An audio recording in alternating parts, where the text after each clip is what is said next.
পাঠানো, বাংলাদেশে নয় বরং বাংলাদেশের শান্তিরক্ষী বাহিনী ভারতে পাঠানো হোক, যাতে ভারতে অবস্থিত দূতাবাসের শান্তি নিশ্চিত করা যায়, নিরাপত্তা নিশ্চিত করা যায়।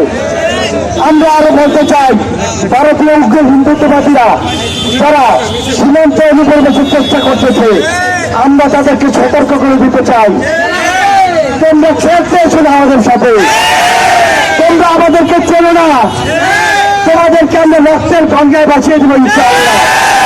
তোমরা আমাদেরকে ভয় দেখিও না, আমরা 47-এ ভয় পাই নাই, আমরা 52-তে ভয় পাই নাই, আমরা 66-তে ভয় পাই নাই, আমরা 69-এ ভয় পাই নাই, আমরা 71-এ ভয় পাই নাই, আমরা 24-এ ভয় পাই নাই।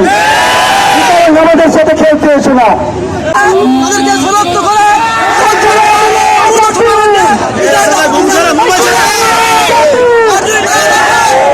বাংলাদেশের সমস্ত জনগণ, সমস্ত ছাত্র সমাজ একত্রিত হয়ে দুর্বল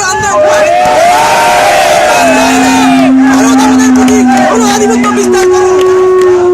তারা এটা প্রমাণ করেছে বাংলাদেশের বন্ধ ছিল না, শেখ হাসিনা দালালি করেছে সবসময়, এখন বর্তমানে তারা আবার শেখ হাসিনা ঘুরিকে তারা ঠাই দিয়ে রেখেছে এবং ওখানে বসে শেখ হাসিনা যেই বুদ্ধি পরামর্শ দেয়, সে যেই সিনেমাস দেয়, সেই সিনেমাস বাংলাদেশ নিয়ে আসে।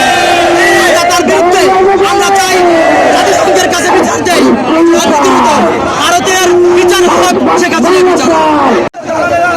তাদেরকে সতর্ক করতে চাই, ভারতের দালালি করলে বাংলাদেশে থাকতে পারবেন না। আমরা দীর্ঘ 17 বছর ভারতীয় আগ্রাসনের শিকার, তারা আমাদের পানি দিয়ে আগ্রাসন করেছে, তারা আমাদের পেঁয়াজ দিয়ে আগ্রাসন করেছে, তারা আমাদের পণ্য দিয়ে আগ্রাসন করেছে, সর্বশেষ তারা আমাদের হাই কমিশনে হামলা করেছে। আমরা ভারতকে বলতে চাই, আমরা তোমাদের উপর নির্ভরশীল নই। আমরা 1947 থেকে শুরু করে 1971 সালে যুদ্ধ করেছি, 2024-এ শেখ হাসিনার মতো বেশিরভাগকে পতন করেছি। আমাদের বলতে চাই, সেই খনিকে তোমরা আশ্রয় দিয়েছ, তার যেখানে পতনত অনুযায়ী যদি বাংলাদেশে দ্বিতীয়বার হামলা করার চেষ্টা করো, তোমাদের হাত ভেঙে দেওয়া হবে।